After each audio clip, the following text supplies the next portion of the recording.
വാക്യങ്ങൾ സാംസ് 37 verse 3 and 4.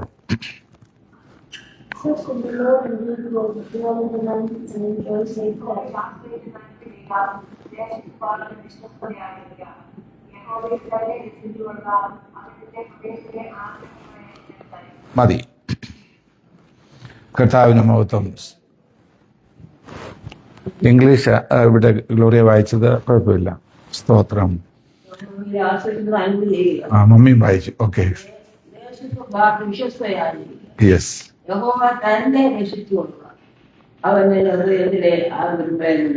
ആമേൻ. സ്തോത്രം. ഞാൻ ഇംഗ്ലീഷിൽ ഞാനും വായിക്കുക. Trust in the Lord and do good, dwell in the land and feed on his faithfulness. സ്തോത്രം.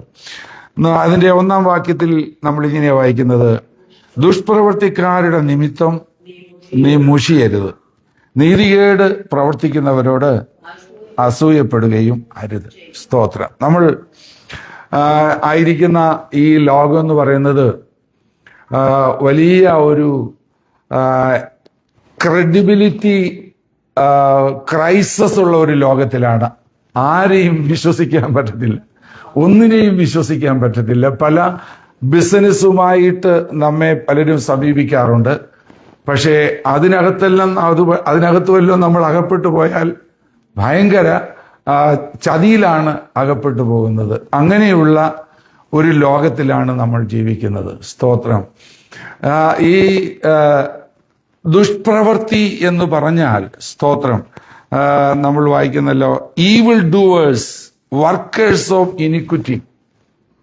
ഈ ദിവസങ്ങളിൽ ഫേസ്ബുക്കുകളൊക്കെ നമ്മൾ കണ്ടു കഴിഞ്ഞാൽ ഈ നാട്ടിലും ഇവിടെയുമായി നടക്കുന്ന ദുഷ്പ്രവൃത്തികളും അതിക്രമങ്ങളുമൊക്കെ ഭയങ്കരമാണെന്ന് നമുക്ക് മനസ്സിലാകുവാൻ കഴിയും. നീതികേട് പ്രവർത്തിക്കുക, ദുഷ്പ്രവൃത്തി ചെയ്യുക. നമ്മൾ ഈ സങ്കീർത്തനത്തിൽ വായിക്കുന്നുണ്ട്, നമ്മൾ രാവിലെ വായിച്ച സങ്കീർത്തനത്തിൽ കണ്ടല്ലോ, ദുഷ്പ്രവർത്തിക്കാരുടെ ഓർമ്മയെ ദൈവം ഭൂമിയിൽ നിന്ന് ഛേദിച്ചു കളയേണ്ടതിന് അവന്റെ മുഖം അവർക്ക് പ്രതികൂലമായിരിക്കുന്നു. ഇപ്പം നമ്മൾ ഈ ദുഷ്പ്രവൃത്തി എന്നൊക്കെ പറയുമ്പം, സ്തോത്രം, നമ്മുടെ ബുദ്ധിയിൽ ചേരാത്തതൊക്കെ ദുഷ്പ്രവൃത്തിയായിട്ട് നമ്മൾ കണക്കാക്കാറുണ്ട്. സ്തോത്രം. എന്നാൽ ദൈവം അതിനെ നമ്മൾ വ്യക്തമായി മനസ്സിലാക്കണം. എന്തുവാ ഈ ദുഷ്പ്രവൃത്തി എന്ന് പറഞ്ഞാൽ? സ്തോത്രം. ദൈവമക്കളുടെ കാര്യമല്ല ഈ പറയുന്നത്. ദൈവമക്കളുടെ ജീവിതത്തിൽ തെറ്റുകൾ, കുറ്റങ്ങൾ കടന്നു വന്നാൽ ദൈവത്തിന്റെ ആത്മാവ് അവരോട് സംസാരിക്കുകയും അവര് ദൈവസന്നിധിയിലേക്ക് മടങ്ങി വരികയും ചെയ്യും. ഇവിടെ നമ്മൾ വായിച്ച ഈ വേദഭാഗം എന്ന് പറയുന്നത് ഇങ്ങനെ നീതികേടും ദുഷ്പ്രവൃത്തികളും എല്ലാം നിറഞ്ഞ ഈ ലോകത്തിൽ നമ്മൾ പലതും കാണുമ്പോൾ ദുഷ്പ്രവൃത്തി ചെയ്യുന്നവരെല്ലാം അഭിവൃദ്ധി പ്രാപിക്കുന്നു. ദൈവത്തെ സേവിക്കുന്നവരെല്ലാം പലപ്പോഴും കഷ്ടത്തിലൂടെ കടന്നു പോകുന്നു. സ്തോത്രം. Evil doers are prospering. Believers, God's people normally going through suffering, കഷ്ടതയിലൂടെ കടന്നു പോകുന്നു. അപ്പോൾ പലർക്കും ഒരു സംശയം ഉണ്ടാകും, ഇതെന്താ ഇങ്ങനെ? ആസാബ് പോലും പറഞ്ഞു, ഞാൻ എൻ്റെ കൈകളെ കുറ്റമില്ലായ്മ കഴിയത് വ്യർത്ഥമായെന്നാണ് എനിക്ക് തോന്നുന്നത്. കാര്യം ദൈവത്തെ അറിയാത്തവർക്കൊന്നും ഒരു കുഴപ്പമില്ല എന്നൊക്കെ ആദ്യം അദ്ദേഹം ചിന്തിച്ചു പോയി. എന്നാൽ അതിന് മറുപടി കണ്ടെത്തി ദൈവത്തിന്റെ ആലയത്തിൽ ചെന്നപ്പോൾ. പ്രവാചകനായ യിരെമ്യാവിന്റെ പുസ്തകത്തിൽ നമ്മൾ വായിക്കുന്നുണ്ട്, കർത്താവേ, ഈ ദൈവമക്കൾ, ഭക്തന്മാർ എന്തുകൊണ്ടാണ് കഷ്ടം അനുഭവിക്കുന്നത്? സ്തോത്രം. ദുഷ്പ്രവർത്തിക്കാർ അഭ്യുദയം പ്രാപിക്കുന്നല്ലോ എന്ന് അദ്ദേഹത്തിനും കൺഫ്യൂഷൻ ഉണ്ടായി. സ്തോത്രം. ഇങ്ങനെയുള്ള ഈ ക്രെഡിബിലിറ്റി ക്രൈസിസ് വളർന്നു വരുന്ന ഈ സാഹചര്യത്തിൽ എങ്ങനെ നമുക്ക് ഒരു ജീവിതം ജയകരമായി ജീവിക്കുവാൻ കഴിയും? എങ്ങനെയാണ് നമ്മൾ അതിനെ ഓവർകം ചെയ്യേണ്ടത്? ദൈവത്തിൽ വായിക്കുന്നുണ്ട്, അധർമ്മം പെരുകുന്നത് കൊണ്ട് അനേകരുടെയും സ്നേഹം തണുത്തുപോകും എന്ന് പറഞ്ഞാൽ അധർമ്മം അങ്ങ് ലോകത്തിൽ പെരുകി. അതിപ്പോഴത്തെ കാര്യമല്ല, എന്നാലും അതിന്റെ അന്ത്യകാലത്ത് സംഭവിക്കുന്നതാണ്. അപ്പം ദൈവത്തോടുള്ള അവരുടെ സ്നേഹം കുറഞ്ഞു പോകുവാൻ, തണുത്തു പോകുവാൻ സാധ്യതയുണ്ടെന്ന് ദൈവവചനത്തിൽ നമ്മൾ വായിക്കുന്നു. ഈ അധർമ്മം പെരുകുന്നത് കൊണ്ട്, അനീതിയും ദുഷ്പ്രവർത്തികളും വർദ്ധിച്ചു വരുന്നത് കൊണ്ട് എങ്ങനെ നമുക്ക് സ്നേഹം, ദൈവസ്നേഹം നഷ്ടപ്പെടാതെ ഒരു ജയകരമായ, ഒരു വിക്ടോറിയസ് ആയിട്ടുള്ള ജീവിതം നയിക്കാം എന്നുള്ളതാണ് നമ്മൾ ചിന്തിക്കുന്നത്. ദാവീദിന്റെ ജീവിതത്തിലും ഈ ഇങ്ങനെയുള്ള പ്രോബ്ലംസ് താൻ നേരിട്ടു. ദുഷ്പ്രവർത്തികൾ ചെയ്യുന്നവരും നീതികേട് പ്രവർത്തിക്കുന്നവരും വളരെ ദ്രോഹം അദ്ദേഹത്തിന്റെ ജീവിതത്തിൽ ചെയ്തതായി നമ്മൾ കാണുന്നുണ്ട്. സ്തോത്രം. അദ്ദേഹം അതിന്റെ 3-ാം വാക്യത്തിലാണല്ലോ നമ്മൾ വായിക്കാൻ കഴിഞ്ഞ ദൈവത്തിൽ ആശ്രയിക്കുന്നുള്ളത്. സ്തോത്രം. ഈ മനുഷ്യര് അവരേതെല്ലാം നിലകളിലാണ് അവര് പ്രവർത്തിച്ചതെന്ന് ചില വാക്യങ്ങളിൽ നമുക്ക് കാണാൻ പറ്റും. 7-ാം വാക്യത്തിൽ കാര്യസാധ്യം പ്രാപിക്കുന്നവരും ദുരുപായം പ്രയോഗിക്കുന്നവരെയും കുറിച്ച് നീ മുഷിയരുത്. അപ്പൊ അദ്ദേഹത്തിന്റെ ജീവിതത്തിൽ അങ്ങനെ ഉള്ള കാര്യങ്ങൾ ആളുകൾ ചെയ്തിരുന്നു. ദുഷ്ടൻ നീതിമാന് ദോഷം നിരൂപിക്കുന്നു, അവന് നേരെ അവൻ പല്ലുകടിക്കുന്നു. സ്തോത്രം. 14-ാം വാക്യത്തിൽ എളിയവനെയും ദരിദ്രനെയും വീഴിപ്പാനും സന്മാർഗികളെ കൊല്ലുവാനും ദുഷ്ടന്മാർ വാൾ ഊരി വില്ലുകുലച്ചിരിക്കുന്നു. എവിടെയും സന്മാർഗികളെ ഇല്ലാതാക്കുവാൻ, ദൈവത്തിനു വേണ്ടി ജീവിക്കുന്നവരെ എങ്ങനെങ്കിലും ഇല്ലാതാക്കുവാൻ പ്രവർത്തിക്കുന്നതായ, ദുഷ്പ്രവൃത്തി ചെയ്യുന്നവരും നീതികേട് പ്രവർത്തിക്കുന്നവരുമായ ആളുകൾ ധാരാളമുണ്ട്. അതൊക്കെ കാണുമ്പോൾ സാധാരണ മനുഷ്യരുടെ ഹൃദയത്തിൽ പ്രയാസമുണ്ടായിട്ട് ദൈവത്തെ സേവിക്കുന്നതുകൊണ്ട് പ്രയോജനമില്ല, ഇത് വ്യർത്ഥമാണ് എന്ന് വിചാരിച്ച് സ്നേഹം കുറഞ്ഞു പോകാനും പരാജയപ്പെട്ടു പോകുവാനും ഇടയായിത്തരും. പലരുടെയും ജീവിതത്തിൽ ദോഷപ്രവൃത്തികൾ മൂലം പരാജയപ്പെട്ടവരുടെ കാര്യങ്ങൾ നമ്മൾ ഈ ദിവസങ്ങളിൽ ചിലതൊക്കെ കേട്ടുകൊണ്ടിരിക്കുകയാണ്. സ്തോത്രം. ഈ ഡാളസിലും നമ്മൾ അത് കേട്ടുകൊണ്ടിരിക്കുകയാണ്. സ്തോത്രം. എന്നാൽ ഇതിന്റെ നടുവിൽ ദൈവമക്കൾ എന്ത് ചെയ്യണം? ഒരു ജയകരമായ ജീവിതം നയിക്കുവാൻ നമ്മൾ എന്ത് ചെയ്യണം? ഒന്നാമത്തെ കാര്യം നമ്മളിവിടെ വായിച്ചത് ട്രസ്റ്റ് ഇൻ ദ ലോർഡ്. സ്തോത്രം. ദൈവത്തിൽ ആശ്രയിക്കുക, യഹോവയിൽ ആശ്രയിക്കുക എന്നുള്ളതാണ് ഒന്നാമതായിട്ട് നമ്മളോട് പറയുന്നത്. സ്തോത്രം. എന്താണ് ഈ ട്രസ്റ്റ് ഇൻ ദ ലോർഡ്? ദൈവത്തിൽ വിശ്വസിക്കുക എന്ന് പറഞ്ഞാൽ അതിന്റെ അർത്ഥം എന്താണ്? Be confident.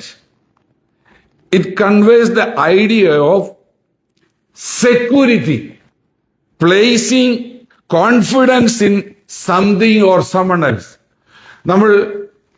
ഞാനിവിടെ ഓർപ്പിച്ചു, നമ്മളെ ഇൻഷുറൻസുകാരെ സമീപിക്കാറുണ്ട്, പല ബിസിനസ്സുകാരെ സമീപിക്കാറുണ്ട്. നമുക്കറിയാം അവരിൽ പലരിലും നമുക്കൊരു കോൺഫിഡൻസ് വെക്കാൻ പറ്റത്തില്ല. സ്തോത്രം. കാര്യം അതിനകത്ത് പലപ്പോഴും ചതിവാണ് സംഭവിക്കുന്നത്. എന്നാൽ നമുക്ക് സെക്യൂരിറ്റി ഉള്ള, കോൺഫിഡൻസ് ഉള്ള ഒരിടമുണ്ട്. അതാണ് നമ്മൾ വായിക്കുന്നത്, നമ്മുടെ ദൈവത്തിൽ ആശ്രയിക്കുക, യഹോവയിൽ ആശ്രയിക്കുക. അവൻ ആശ്രയിക്കുവാൻ പറ്റിയവനാണ്. 5-ാം വാക്യത്തിൽ നമ്മൾ വായിക്കുന്നുണ്ട്. സ്തോത്രം. നിന്റെ വഴി യഹോവയെ പരമേൽക്കുക, അവനിൽ തന്നെ ആശ്രയിക്കുക. 40-ാം വാക്യത്തിൽ നമ്മൾ കാണുന്നത് യഹോവ അവരെ സഹായിച്ചു വിടുവിക്കുന്നു, അവർ അവനിൽ ആശ്രയിക്കൊണ്ട് അവൻ അവരെ ദുഷ്ടന്മാരുടെ കയ്യിൽ നിന്ന് വിടുവിച്ച് രക്ഷിക്കുന്നു. അപ്പോൾ ആശ്രയിക്കുവാൻ, അല്ലെങ്കിൽ നമുക്ക് കോൺഫിഡൻസ് ആയിട്ട് വെക്കുവാനുള്ള ഇടമെന്ന് പറയുന്നത് നമ്മുടെ കർത്താവാണ്. സ്തോത്രം.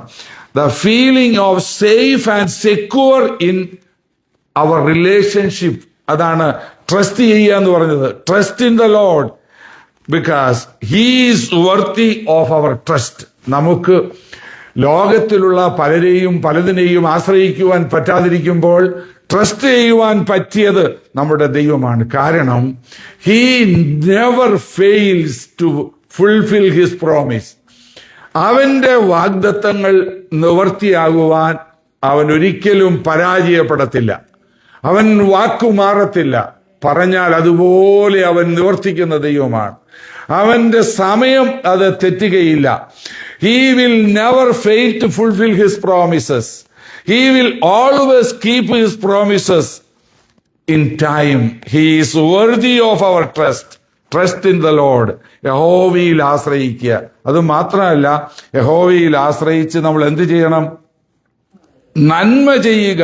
Trust in the Lord, do good.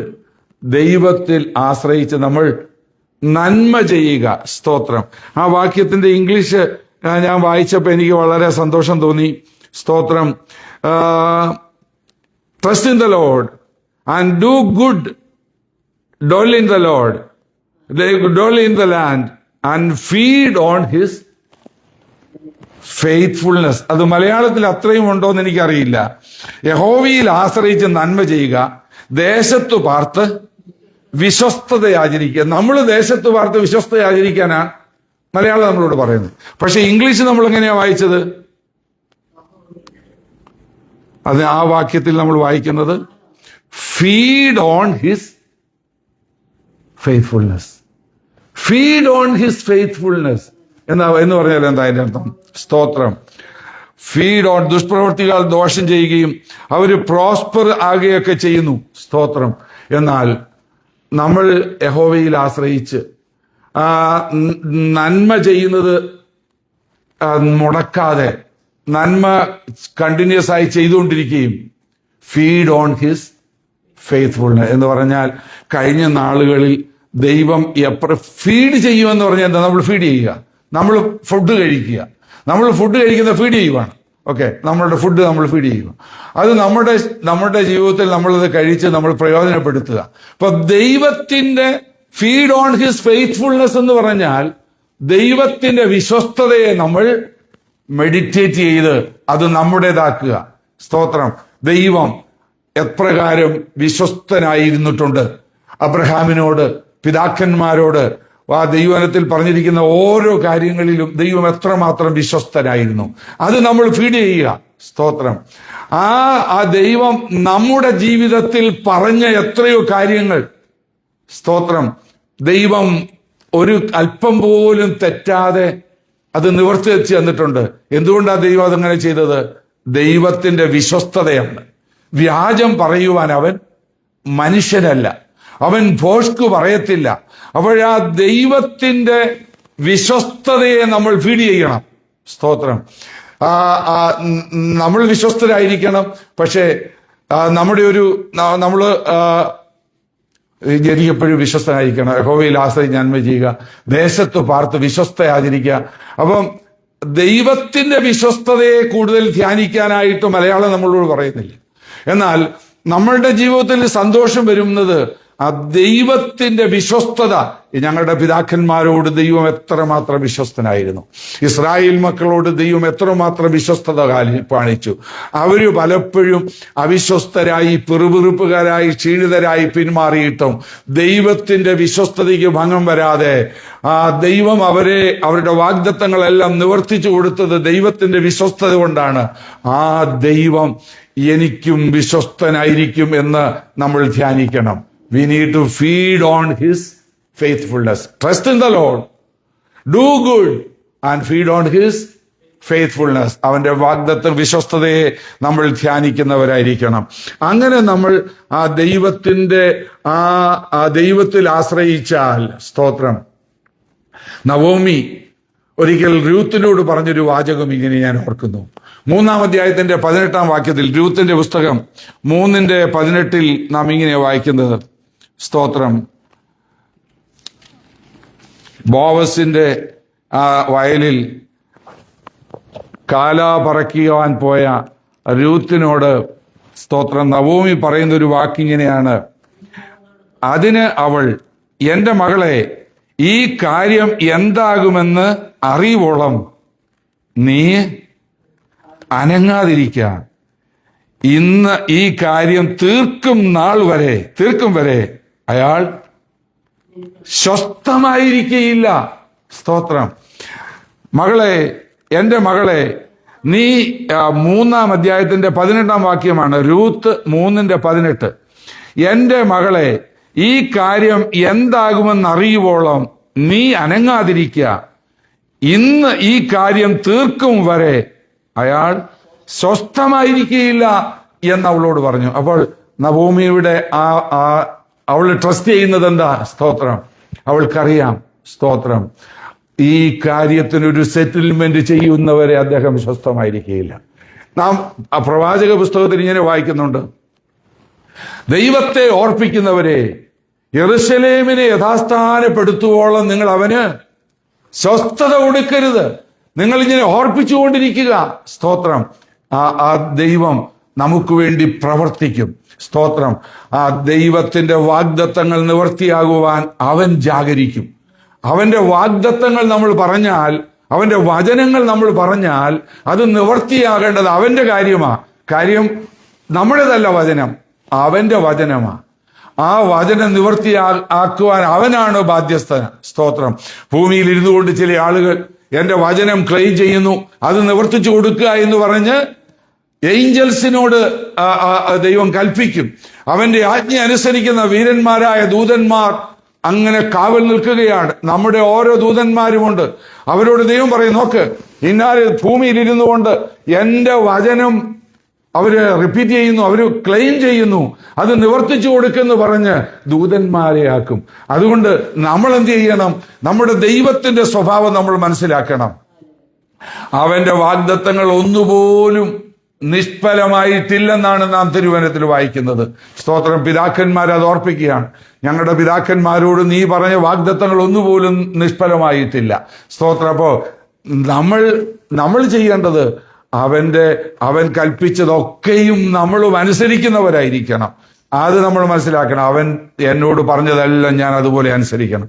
കാര്യം അവൻ പറയുന്ന വാക്കുകൾ അതുപോലെ അവൻ ചെയ്യുന്നതാണ്. സ്തോത്രം. അതാണ് ദൈവത്തിന്റെ വിശ്വസ്തത. അപ്പോൾ നമ്മൾ ദൈവത്തിൽ ആശ്രയിക്കുക. നമ്മളുടെ എല്ലാ കാര്യങ്ങളും അവനെ ഭരമേൽപ്പിക്കുക.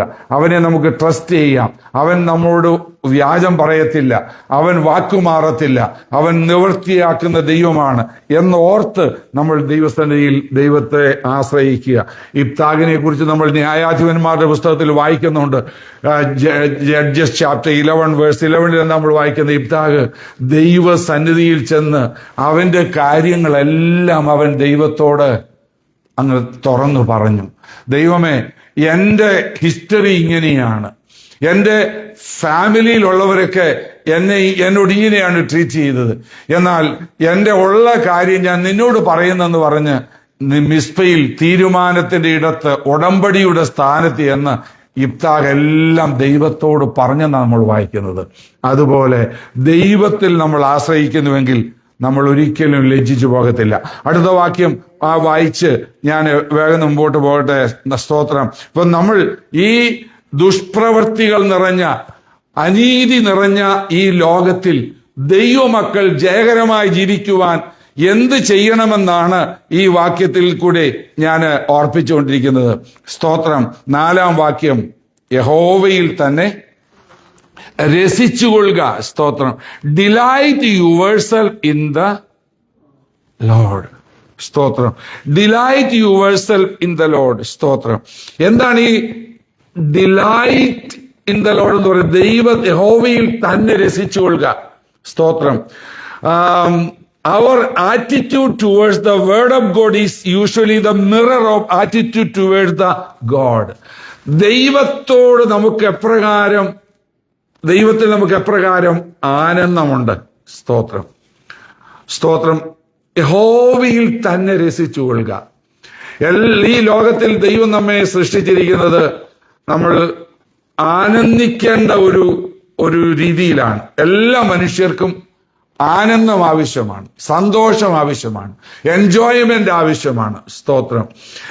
ദൈവത്തിന്റെയും ആഗ്രഹം സന്തോഷിക്കുക എന്നുള്ളതാണ്. ദൈവം സന്തോഷിക്കുന്ന ദൈവമാണ്. സ്തോത്രം. ശിഷ്യന്മാര് പോയി ഓരോ അനുഗ്രഹീതമായ ശുശ്രൂഷകളൊക്കെ ചെയ്തപ്പോൾ കർത്താവിനെ കുറിച്ച് നമ്മൾ വായിക്കുന്നു, അവൻ സന്തോഷിച്ചു എന്നാണ് വായിക്കുന്നത്, അവൻ ആനന്ദിച്ചു എന്ന് നമ്മൾ വായിക്കുന്നു. ഇപ്പം ദൈവം ആഗ്രഹിക്കുന്നത് നമ്മളും ആനന്ദിക്കുന്നവരായിരിക്കണം. നമ്മുടെ ആനന്ദം എന്താണ്? ചിലരുടെയൊക്കെ ആനന്ദം എപ്പോഴും അവരുടെ TV-യിലാണ്. ഈ ലോകത്തിൽ ധാരാളം കാര്യങ്ങൾ ഇങ്ങനെ തുടർമാനമായിട്ട് ബ്രോഡ്കാസ്റ്റ് ചെയ്തുകൊണ്ടിരിക്കുകയാണ്. സ്തോത്രം.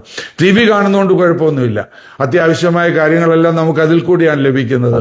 എന്നാൽ TV-യിൽ മാത്രം രസിക്കുന്ന കാര്യമാണ് ഞാൻ ഓർപ്പിച്ചത്. ദൈവത്തിൽ എനിക്കിഷ്ടമാണ്, ദൈവത്തിൽ ഞാൻ പ്രസാദിക്കുന്നു, ദൈവത്തിൽ ഞാൻ രസിക്കുന്നു എന്ന് പറയുകയും വേദപുസ്തകം കൈകൊണ്ടെടുക്കാതെ വായിക്കാതിരിക്കുകയും ചെയ്യുന്നവര് സത്യമല്ല പറയുന്നത്.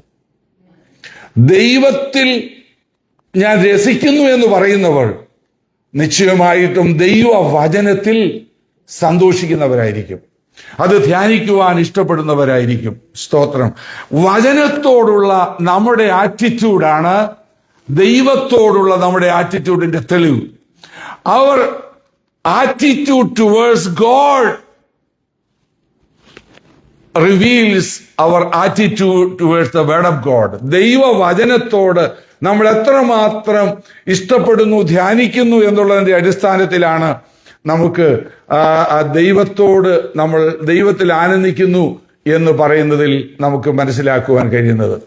ദൈവവചനത്തിൽ രസിക്കുന്നവർ പഴയ നിയമമാണെങ്കിലും പുതിയ നിയമമാണെങ്കിലും അതിന്റെ ഓരോ പുസ്തകങ്ങളിലും നമുക്ക് യേശുവിനെ കാണുവാൻ കഴിയും.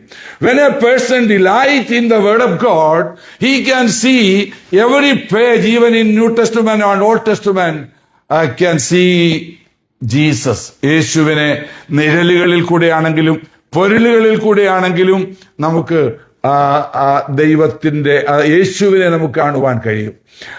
സ്ഥിരമാനസൻ കർത്താവിൽ ആശ്രയം വെച്ചിരിക്കിയാൽ നീ അവനെ പൂർണ്ണ സമാധാനത്തിൽ കാക്കും എന്നാണ് നാം ദൈവത്തിൽ വായിക്കുന്നത്.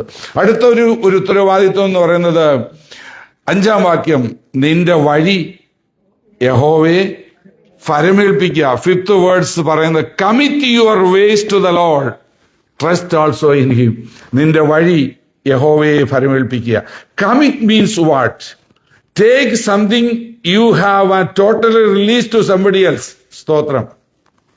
നമുക്ക് ഏതെങ്കിലും ഒരു കാര്യമുണ്ട്, ആ കാര്യം നമ്മൾ എടുത്തതിന് ശേഷം പൂർണ്ണമായിട്ട് നമ്മൾ വേറൊരാളിനെ അങ്ങ് ഏൽപ്പിക്കുക. സ്തോത്രം. ഇപ്പം നമുക്കൊരു ഉദാഹരണം പറഞ്ഞാൽ, നമ്മളുടെ ബാങ്കിലെ അക്കൗണ്ട്, നമുക്ക് ബാങ്കിലെ അക്കൗണ്ട് ഉണ്ട്. നമ്മുടെ ഒരു എമൗണ്ട് മണി നമ്മൾ നമ്മുടെ ബാങ്കിൽ ഇൻവെസ്റ്റ്മെന്റ് അക്കൗണ്ടിലോട്ട് ഏൽപ്പിച്ചു കഴിഞ്ഞാൽ നമുക്കുള്ളത് നമ്മൾ പൂർണ്ണമായിട്ട് അവരുടെ കയ്യിലങ്ങ് റിലീസ് ചെയ്യുകയാണ്. നമ്മൾ ട്രസ്റ്റ് ചെയ്യുക, അത് അവർ കാര്യമായി ബിസിനസ് ചെയ്തോളും. ഇതാണ് കമ്മിറ്റ്മെന്റ് എന്ന് പറയുന്നത്. ഇതുപോലെയാണ് സ്തോത്രം. നമ്മുടെ ദൈവത്തിന്റെ കയ്യിൽ നമ്മുടെ വിഷയങ്ങൾ നമ്മൾ വയ്ക്കുകയാണ്. സ്തോത്രം. നിന്റെ ഭാരം യഹോവയുടെ മേൽ വെച്ചുകൊള്ളുക, അവൻ നിന്നെ പുലർത്തും. നീതിമാൻ കുലുങ്ങി പോകുവാൻ അവൻ സമ്മതിക്കുകയില്ല. ദൈവവചനത്തിൽ ധാരാളം നമ്മളോട് പറയുന്നുണ്ട്, cast your burden upon him. നമ്മുടെ ആവശ്യങ്ങൾ, നമ്മുടെ ബർഡൻസ്, അതെല്ലാം നമ്മൾ ആ ദൈവത്തിന്റെ കരങ്ങളിലേക്ക് നമ്മൾ റിലീസ് ചെയ്യുക.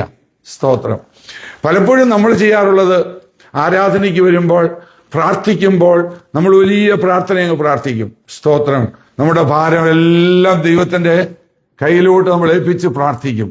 പ്രാർത്ഥന കഴിഞ്ഞ് എഴുന്നേറ്റ് പോകുമ്പോൾ നമ്മളത് തിരിച്ച് വാങ്ങിച്ചുകൊണ്ട് അങ്ങ് പോകും. കാര്യം നമ്മൾ പിന്നെ ഭാരപ്പെട്ട് നമ്മൾ നമ്മുടെ ജീവിതത്തിൽ അങ്ങനെയാണ് കഴിയുന്നത്. പിന്നെ അടുത്ത പ്രാർത്ഥനയ്ക്ക് വരുമ്പോൾ പിന്നെ നമ്മൾ ദൈവത്തിന്റെ കരങ്ങളിലെല്ലാം അങ്ങ് ഏൽപ്പിക്കുകയാണ്.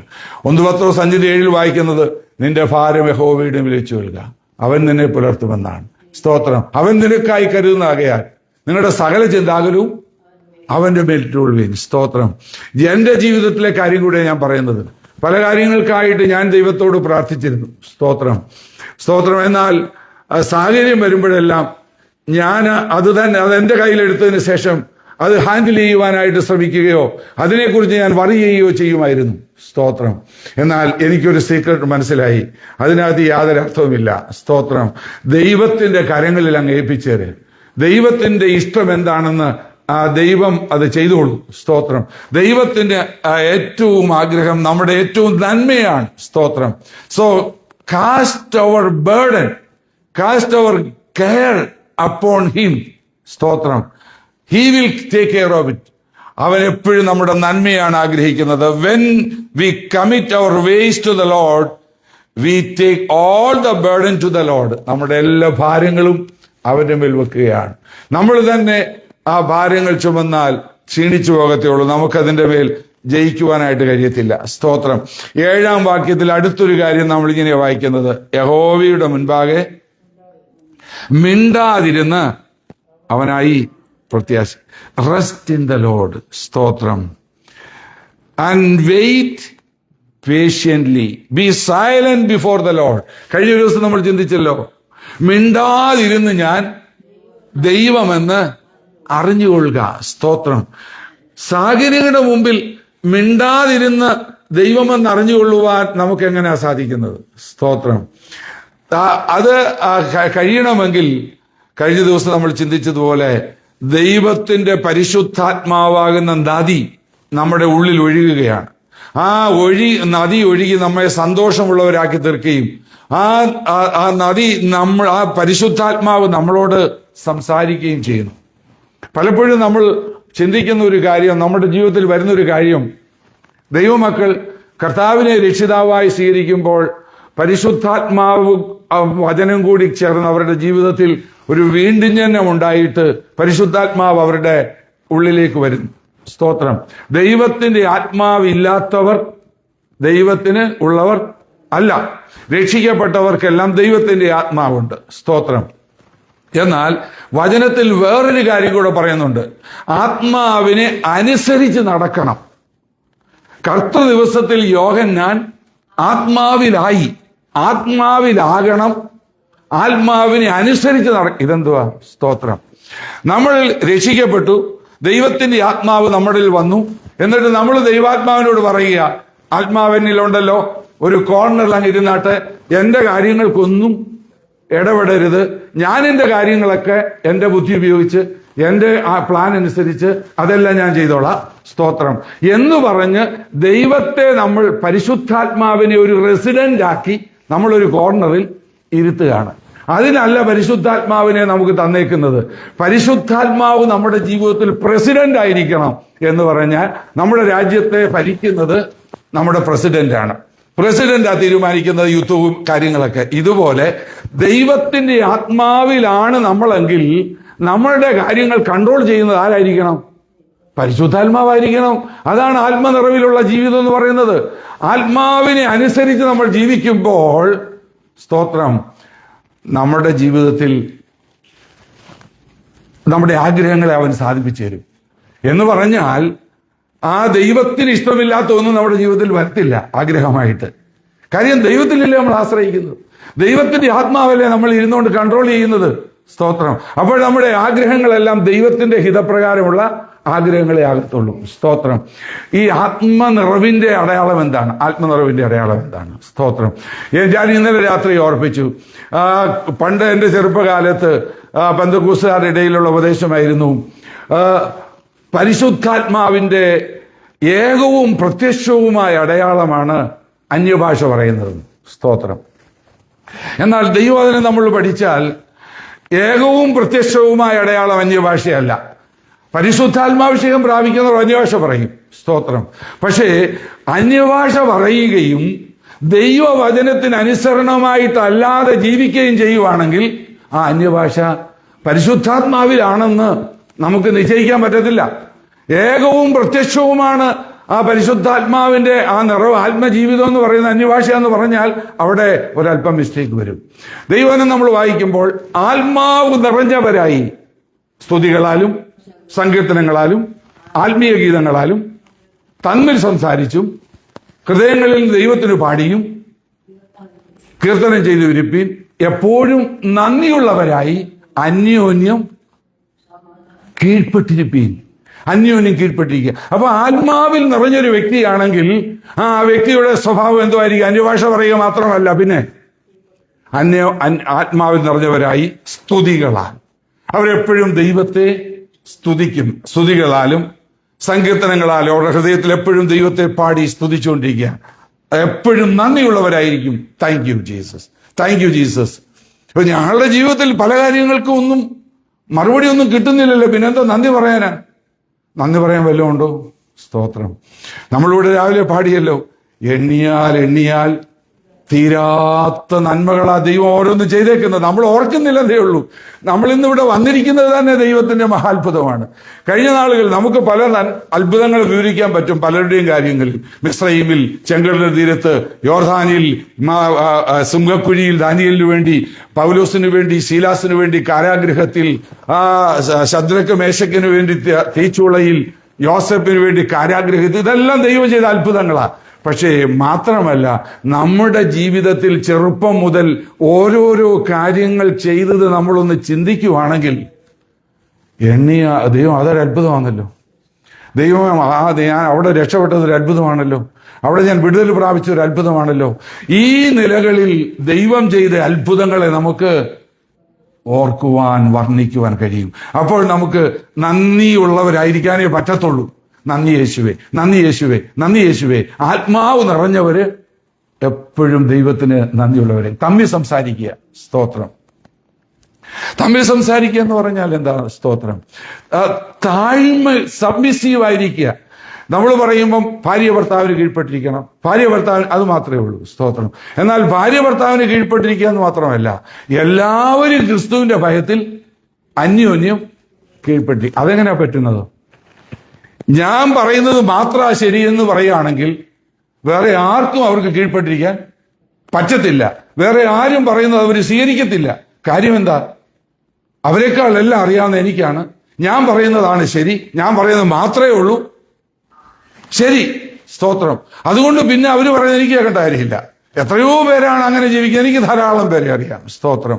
അതൊരു കീഴ്പ്പെടലല്ല. സ്തോത്രം. ആത്മനിറവിന്റെ പ്രത്യേകത അതിന്റെ സ്വഭാവവുമല്ല. ആത്മനിറവിന്റെ സ്വഭാവം അങ്ങനെയല്ല. ആത്മനിറവാണെങ്കിൽ സ്തോത്രം തമ്മിൽ സംസാരിക്കുക. തമ്മിൽ സംസാരിക്കുക എന്തെങ്കിലും ഒരു അഭിപ്രായ വ്യത്യാസം ഉണ്ടായി, ഒരു പ്രശ്നം ഉണ്ടായെങ്കിൽ അങ്ങനെ പറഞ്ഞില്ലേ, ഇങ്ങനെ പറഞ്ഞില്ലേ, ഇനി അവരുമായിട്ട് യാതൊരു കണക്ഷനും ഇല്ല, അവരോട് സംസാരിക്കത്തില്ല. അതല്ല, ആത്മാവ് നിറഞ്ഞവരുടെ ജീവിതത്തിൽ പ്രശ്നങ്ങൾ ഉണ്ടായാലും ഒരു ഹാൻഡിൽ ചെയ്യുന്നത് ദൈവാത്മാവിന്റെ നിയോഗത്തിൽ അവരെ ഹാൻഡിൽ ചെയ്തു. എന്നിട്ട് അവർക്ക് തമ്മിൽ സംസാരിക്കുന്നതിന് ഒരു പ്രശ്നവുമില്ല. സ്തോത്രം. ഇന്ന് സഭകളിൽ പോലും ഒന്നിച്ച് ആരാധിക്കുന്നവർ എത്രയോ പേര് തമ്മിൽ സംസാരിക്കാത്തവരുണ്ട്. തമ്മിൽ കർത്തൃമേശ എടുത്തിട്ട് സ്നേഹചുംബനം കൊടുക്കാത്തവരുണ്ട്. സ്തോത്രം. എന്നിട്ട് അവർ പറയുന്നതോ, സ്തോത്രം, ചിലപ്പോൾ പാടുമ്പോൾ ആദ്യം അന്യഭാഷയിൽ അങ്ങ് തുടങ്ങുകയും ചെയ്യും. സാധാരണ ഞാൻ ചിലരോടൊക്കെ പറയാറുണ്ട്, ആദ്യം നമുക്ക് അറിയാവുന്ന ഭാഷയൊക്കെ പറഞ്ഞ് ദൈവത്തെ അങ്ങ് സ്തുതിക്കുക, അത് കഴിഞ്ഞിട്ടങ്ങ് അന്യഭാഷയെ തുടങ്ങും. സ്തോത്രം. ഇത് നമ്മൾക്ക് നോർമലായിട്ടൊന്നും പറയാൻ, എല്ലാം ദൈവാത്മാവിനെ അങ്ങ് കൊടുത്തേക്കുക. പറഞ്ഞു, നീ അങ്ങ് പറഞ്ഞു. കാര്യം റോമാലേഖനത്തിൽ പറഞ്ഞിട്ടുണ്ടല്ലോ, വേണ്ട പോലെ പ്രാർത്ഥിക്കാൻ നമുക്കറിയത്തില്ല. ആത്മാവ് ഉച്ചരിച്ചു കൂടാത്ത ഞരക്കങ്ങളാൽ നമുക്ക് വേണ്ടി പക്ഷപാതം ചെയ്യുന്നു. സ്തോത്രം. അങ്ങനെയാണ് നമ്മൾ വിചാരിക്കുന്നത്. അങ്ങനെ നിശ്ചയമായിട്ട് അങ്ങനെയാണ്. സ്തോത്രം. പക്ഷേ ഈ പറയുന്ന അന്യഭാഷ നമുക്കറിയത്തില്ല. അത് നമ്മളോട് തന്നെയാണോ സംസാരിക്കുന്നത് നമുക്കറിയത്തില്ല. സ്തോത്രം. ഒരു പണ്ടത്തെ ഒരു കാര്യം ഞാൻ ഇങ്ങനെ കേട്ടിട്ടുണ്ട്, ശരിയാണെന്ന് എനിക്കറിയത്തില്ല. ഒരു ഭാര്യയും ഭർത്താവും കൂടെ വീട്ടിൽ ഭയങ്കര വഴക്കുണ്ടായിട്ട് ഒക്കെ ആരാധനയ്ക്ക് വന്നിരുന്നത്. സ്തോത്രം. എന്നിട്ട് അവരിന്നങ്ങ് അന്യഭാഷയിൽ അങ്ങ് ആരാധിക്കുക, അന്യഭാഷ പറയാൻ. അപ്പൊ അവിടെ വ്യാഖ്യാനിക്കുന്ന ഒരാൾ അവിടെ ഉണ്ടായിരുന്നു. അയാൾ പറഞ്ഞു, തീക്കൊള്ളി കൊണ്ട് കുത്തിയിട്ടാ വന്നത്, തീക്കൊള്ളി കൊണ്ട് കുത്തിയിട്ടാ വന്നിരിക്കുന്നതെന്നാ ഇവര് അന്യഭാഷ പറഞ്ഞത് വ്യാഖ്യാനിക്കുക. അതിന് മറുപടി ഇതായിരുന്നു, തീക്കൊള്ളി കൊണ്ട് കുത്തിയിട്ടാ വന്നത്. വീട്ടിൽ വഴക്കുണ്ടായിട്ട് തീക്കൊള്ളി കൊണ്ട് കുത്തിയിട്ടൊക്കെ വന്നതാ. പക്ഷെ ആരാധനയ്ക്ക് വന്നപ്പോൾ പാട്ടും ആരാധനയാണ്. അന്യഭാഷ പറഞ്ഞത് ശരിയാ, പക്ഷെ അവർക്ക് മനസ്സിലായില്ല എന്താ ഒരു അന്യഭാഷ പറയുന്നതെന്ന്. അപ്പോൾ നമ്മൾ അന്യഭാഷ പറയണം, ആത്മാവിൽ ദൈവത്തെ ആരാധിക്കണം. പക്ഷെ മറ്റുള്ള സ്വഭാവങ്ങളൊന്നും നമ്മൾ മറ്റുള്ള കാര്യങ്ങളോട് നമ്മുടെ ജീവിതത്തിൽ ഉണ്ടായിരിക്കണം. കൊലോസ്യ ലേഖനത്തിൽ പറഞ്ഞിരിക്കുന്നത് ദൈവവചനത്തിൽ വേരൂന്നിയവരായിരിക്കണം, ആത്മാവിൽ നിറഞ്ഞവരായിരിക്കണം. ആത്മാവാണ് നമ്മളെ കൺട്രോൾ ചെയ്യേണ്ടത്. ആത്മാവിൽ നിറയെന്ന് പറഞ്ഞാൽ എന്താ? സ്തോത്രം. ഇപ്പൊ കോപിക്കുന്ന ഒരു വ്യക്തി, ആ വ്യക്തി പിന്നെ അയാളെ കൺട്രോൾ ചെയ്യുന്നത് കോപമായി, എന്തോ പറയുന്നതെന്നൊന്നും ഒരു വെളിവുമില്ല. ചിലരുണ്ട് വീഞ്ഞു കുടിക്കുക. വീഞ്ഞു കുടിച്ചതിന് ശേഷം അവർ പിന്നെ ഈ ദിവസങ്ങളൊക്കെ നമ്മൾ ഫേസ്ബുക്കിൽ അത് കാണാറുണ്ട്. ഇപ്പം തൂഫാൻ ഈ ഡ്രഗ്സിന്റെ പരിപാടിയിൽ പലരെയും പിടിക്കാറുണ്ടല്ലോ. അപ്പൊ അവരൊക്കെ കാണിക്കുന്ന ഓരോ ഗോഷ്ഠികളൊക്കെ ഫേസ്ബുക്കുകാർ ഇടാറുണ്ട്. ഇവർക്ക് പോലീസ് ആരാന്നും അറിയത്തില്ല, മറ്റുള്ളവരാരാന്നും അറിയത്തില്ല. അവരങ്ങ് ഭയങ്കര കൺട്രോൾലെസ്സാ. കാര്യം എന്താ? അവരെ കൺട്രോൾ ചെയ്യുന്നത് ഡ്രഗ്സ് ആണ്. അതുപോലെ ആത്മാവിൽ കൺട്രോൾ ചെയ്യപ്പെടുവാണെങ്കിൽ വെളിവില്ലാത്തവരായിട്ടാകത്തില്ല, പക്ഷെ ആത്മാവിന്റെ കൺട്രോളിൽ അവരായി തീരാനിടയായിത്തീരും. അപ്പൊ നമ്മൾ ആത്മാവിൽ നിറഞ്ഞവരായി സ്തോത്രമായിരിക്കണം എന്ന് ദൈവവചനത്തിൽ കൂടെ ഞാൻ ഓർപ്പിക്കുകയാണ്. Rest in the lord. കർത്താവിൽ നമ്മൾ ആശ്രയിക്കുക, മിണ്ടാതിരുന്ന് ഞാൻ ദൈവം എന്ന് അറിഞ്ഞുള്ളൂ. ഞാൻ പറഞ്ഞു വന്നത് എന്താണെന്നറിയാമോ? നമ്മുടെ ഉള്ളിൽ ദൈവത്തിന്റെ ആത്മാവ് വസിക്കുന്നു. നമ്മൾ ദൈവസന്നിധിയിൽ വന്ന് ദൈവത്തോട് പറഞ്ഞുകൊണ്ടിരിക്കുക, പാടുക, പ്രാർത്ഥിക്കുക, ദൈവത്തോട് നമ്മുടെ കാര്യങ്ങളൊക്കെ നമ്മളിങ്ങനെ പറഞ്ഞുകൊണ്ടിരിക്കുക. When we come to the presence of the Lord, we are speaking so many things. We have a long list to talk to God. But when we enter into the holy of holies, അതിപരിശുദ്ധ സ്ഥലത്തേക്ക് നമ്മൾ കയറുമ്പോൾ പരിശുദ്ധാത്മാവ് നമ്മളോട് സംസാരിക്കും. We need to listen Holy Spirit. അല്പസമയം, അതുകൊണ്ടാണ് ചില ആരാധനയിലൊക്കെ അല്പസമയം മൗനമായിരിക്കുന്നത്, സൈലന്റ് ആയിരിക്കുന്നത്, ദൈവശബ്ദം കേൾക്കാൻ വേണ്ടി. നമ്മൾ ദൈവസന്നിധിയിൽ മൗനമായിരിക്കാറില്ല. സ്തോത്രം. നമ്മൾ ദൈവസന്നിധിയിൽ മൗനമായിരിക്കണം, അല്പസമയം ശാന്തമായിരിക്കണം. ദൈവമേ നീ എന്താ പറയുന്നത് അതൊന്ന് കേൾക്കാൻ വേണ്ടി. ആരാധനയ്ക്ക് വന്നിട്ട് മിണ്ടാതിരിക്കണമെന്നല്ല, വാതുറക്കാതെ ദൈവത്തെ സ്തുതിക്കാതിരിക്കണമെന്നല്ല എൻ്റെ അർത്ഥം. ദൈവശബ്ദം കേൾക്കുവാനായി നമ്മൾ മൗനമായി, ദൈവസന്നിധിയിൽ നമ്മൾ മൗനമായിരിക്കണം. അപ്പോൾ ദൈവശബ്ദം നമുക്ക് കേൾക്കുവാൻ കഴിയും. സ്തോത്രം. അതല്ല നമ്മൾ വായിച്ചത് 7-ാം വാക്യത്തിൽ, യഹോവയുടെ മുൻപാകെ മിണ്ടാതിരുന്ന് അവനായി പ്രത്യാശിക്കുക. സ്തോത്രം.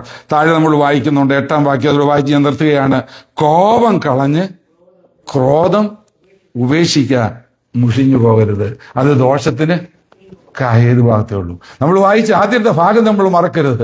ദുഷ്പ്രവർത്തിക്കാരുടെ നിമിഷം മുഷിയരുത്, നീതികേട് പ്രവർത്തിക്കുന്നവരോട് അസൂയപ്പെടരുത്. അതൊക്കെ കാണുമ്പോൾ നമുക്ക് സാധാരണ ഗതിയിൽ ഉണ്ടാകുന്ന ഒരു വിഷയമാണ് കോപിക്കുക. സ്തോത്രം. എന്നാൽ ഈ കോപം ഭയങ്കരമായ ദോഷം ചെയ്യുന്നതാണ്. അത് നമ്മളെ തന്നെ വളരെയേറെ നശിപ്പിക്കുന്ന ഒരു വിഷയമാണ്. അത് നമ്മൾ ഹാൻഡിൽ ചെയ്യുന്നത് എപ്രകാരമാണെന്ന് ഓർക്കണം. പല കോപങ്ങളും ഉണ്ടാകുന്നത് അഹങ്കാരത്തിൽ നിന്നാണ്. സ്തോത്രം. കാര്യം, പോലീസിന്റെ അരികെ ചെല്ലുമ്പോൾ അവരങ്ങനെ അധികാരികളുടെ മുമ്പിൽ ചെല്ലുമ്പോൾ കോപിക്കുമോ? അവ പേടിച്ചില്ലേ നിൽക്കുന്നേ? സ്തോത്രം. എന്നാൽ വേറെ ചിലർക്കൊക്കെ ചെല്ലുമ്പോൾ അങ്ങ് ഭയങ്കരമായിട്ട് അങ്ങനെ കോപം വന്ന് ഞാനങ്ങ് പറഞ്ഞു പോയത്. ക്ഷമിക്കണം കേട്ടോ. കോപം വന്നപ്പോൾ ഞങ്ങൾ പറഞ്ഞു, പോലീസിന്റെ അരികെ ചെല്ലുമ്പോഴും വിറച്ചുകൊണ്ടല്ലേ നിൽക്കുന്നത്, ഒരു കോപം ഇല്ലല്ലോ. അപ്പൊ അതൊക്കെ എന്ന് പറഞ്ഞാൽ അഹങ്കാരമാണ്. സ്തോത്രം. എനിവേ, ഞാനിപ്പോ കോപത്തെക്കുറിച്ച് കൂടുതൽ കാര്യങ്ങൾ പറയുന്നില്ല. കോപം ക്രോധം ഉപേക്ഷിക്കുക. ഇതൊക്കെ ദോഷം ചെയ്യുന്നതേ ഉള്ളൂ. സ്തോത്രം. ഈ ലോകം ദുഷ്പ്രവർത്തിക്കാര് കൊണ്ട് നിറഞ്ഞതാണ്, അനീതി കൊണ്ട് നിറഞ്ഞതാണ്. പക്ഷെ ദൈവമക്കൾ അതിന് നടുവിൽ വിക്ടോറിയസ്, ജയകരമായി ജീവിക്കണം. അതിനുള്ള മാർഗമാണ് ദാവീദ് പറഞ്ഞു തന്നത്. ദാവീദിന്റെ ജീവിതത്തിലും ഇതെല്ലാം അദ്ദേഹം ഫേസ് ചെയ്തതാണ്. എന്നാൽ അതിനെല്ലാം അദ്ദേഹം ജയിച്ചത് ഇപ്രകാരമാണ്. അങ്ങനെ നാം ചെയ്താൽ നമുക്കും ജയിക്കാനായിട്ട് സാധിക്കും. ദൈവമക്കളെ, ഈ നാളുകളിൽ വളരെ പരാജയപ്പെടുന്ന ഒരു സാഹചര്യമാണ്. ദൈവമക്കൾ പോലും പരാജയപ്പെട്ടുകൊണ്ടിരിക്കുന്ന ഒരു കാലയളവിലാണ് നമ്മൾ ജീവിക്കുന്നത്. നമുക്കറിയാം. കാര്യം, പല വിഷയങ്ങളൊന്നും ഇല്ലാഞ്ഞിട്ടല്ല, വിഷയങ്ങളൊക്കെ ഉണ്ട്. പക്ഷേ പല വിഷയങ്ങൾ അവർ തന്നെ അങ്ങ് കയ്യിലെടുക്കുക. ഞാൻ തന്നെ അതിന് പരിഹാരം വരുത്താം. ഇതൊന്നുമല്ല പരിഹാരം. സ്തോത്രം. പരിഹാരം ഒരിടത്തേ ഉള്ളൂ, യേശുവിന്റെ കയ്യിലേൽപ്പിക്കുക. കർത്താവേ, ഇതെനിക്ക് ബുദ്ധിമുട്ടുള്ള കാര്യമാണ്, ഹാൻഡിൽ ചെയ്യാൻ പറ്റുന്നില്ല, പക്ഷെ നിന്റെ കരങ്ങൾ ഞാൻ ഏൽപ്പിക്കുക, എന്നിട്ട് ഞാനൊന്ന് റിലീസാകുക, ഞാൻ റെസ്റ്റ് എടുക്കുക എന്ന് പറഞ്ഞ് ദൈവകരങ്ങളിൽ നമ്മൾ ഏൽപ്പിച്ചിട്ട് ദൈവം പറയുന്ന കാര്യങ്ങൾ മിണ്ടാതിരിക്കാനല്ല, അതുകൊണ്ട് നമ്മൾ അലസരായിരിക്കാനല്ല, ദൈവം പറയുന്ന കാര്യങ്ങൾ നമ്മൾ ചെയ്യുക. ദൈവത്തെ സ്നേഹിക്കുക, ദൈവവചനം ധ്യാനിക്കുക, ദൈവത്തിന്റെ സന്നിധിയിൽ പ്രാർത്ഥനയ്ക്കായി കൂടുതൽ സമയം ചെലവഴിക്കുക. അങ്ങനെ ദൈവം പറഞ്ഞ കാര്യങ്ങൾ നമ്മൾ ചെയ്തുകൊണ്ട് ദൈവത്തിൽ ആശ്രയിച്ചാൽ നമുക്ക് ജയകരമായി ജീവിക്കുവാനിടയായിത്തീരും. അതിനായിട്ട് ദൈവം നമ്മെ എല്ലാവരെയും സഹായിക്കട്ടെ. ഞാൻ എൻ്റെ വാക്കുകൾ നിർത്തുന്നു. കർത്താവ് നമ്മെ അനുഗ്രഹിക്കട്ടെ.